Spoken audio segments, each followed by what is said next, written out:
buy interest in ACCESSCORP and UNILEVER driving a bull run at Nigeria's equities market despite profit-taking activities noted in GTCO, FIRSTHOLDCO and MTN Nigeria. Samuel Oyekanmi, Group Research and Insight Associate at Norrenberger, joins me now for more market movement. Samuel, thanks a lot for joining us on the show today. We earlier saw two consecutive bearish sessions and then a mild rebound here on the back of the recent movements, the buy interest in ACCESSCORP and also UNILEVER, despite the profit-taking activities we've also seen so far. But before we get into the nitty-gritty of the market movement at this point, let's talk about the market's reactions to the latest inflation numbers, how this is also signaling into how we might likely see the MPC move later on this next month, and then for sectors like the consumer goods, how does the picture get going forward?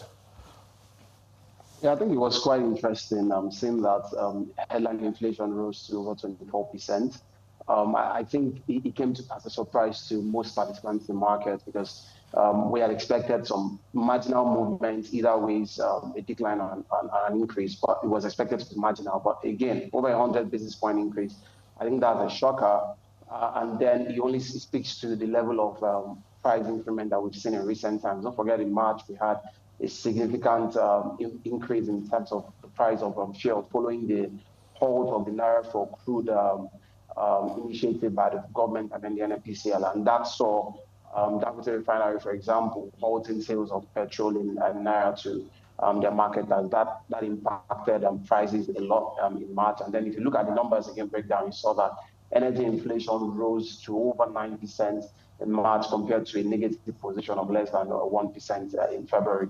And that really more or less killed the inflation numbers for March. And I think that's quite fair again, considering the rebasing that we've seen since December.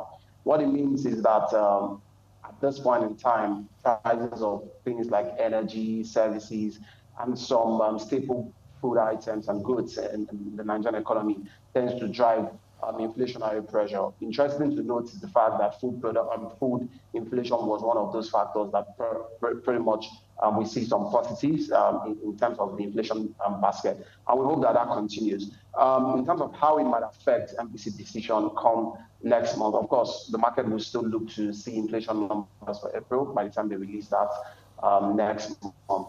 But then an increase of over 100 basis points, I think it speaks to more or less giving an idea that the CBN might be forced to hold rates or maybe do a slight increment. But I think before these numbers, the market had expected that we'll start seeing some rate cuts going forward. Yes, now let's also shift our focus to a little bit of company news now. We've looked at the numbers from the figures, and now we finally have the numbers from Access Holdings at this moment. Gross earnings up 88% to 4.88 trillion naira for the full year. What's your take on the print of the numbers we're seeing from Access Holdings?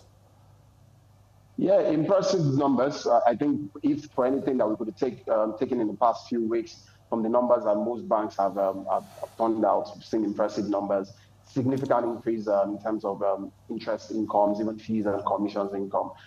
Speaks to, of course, high interest rate environment. A number of the banks had to, in terms of the monies they made from interest on the loans and then placement, treasury bills were high, bond yields were high. So, of course, it is only expected that banks will also print impressive numbers. And then on the back of the FX evaluation, we also see significant improvements in terms of inflows, in terms of FX evaluation gains for the banks. So I think it's quite impressive.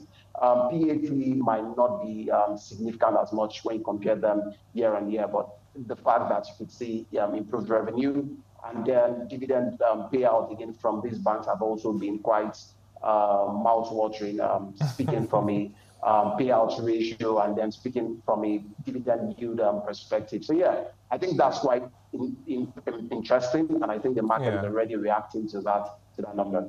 Yes. Now, Samuel, wrapping up the conversation now, your recommendations: which stocks should investors hold on to, buy or sell at this moment?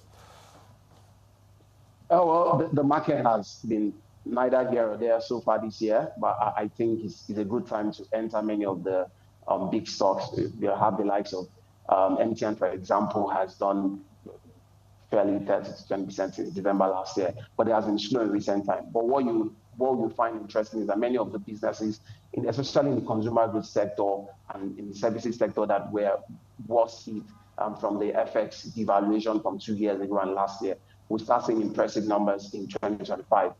I think it should be nice. It should be a very good profit taken by a number of people if they can position themselves for those businesses like MTN, NASCO, and even Nigerian breweries and all.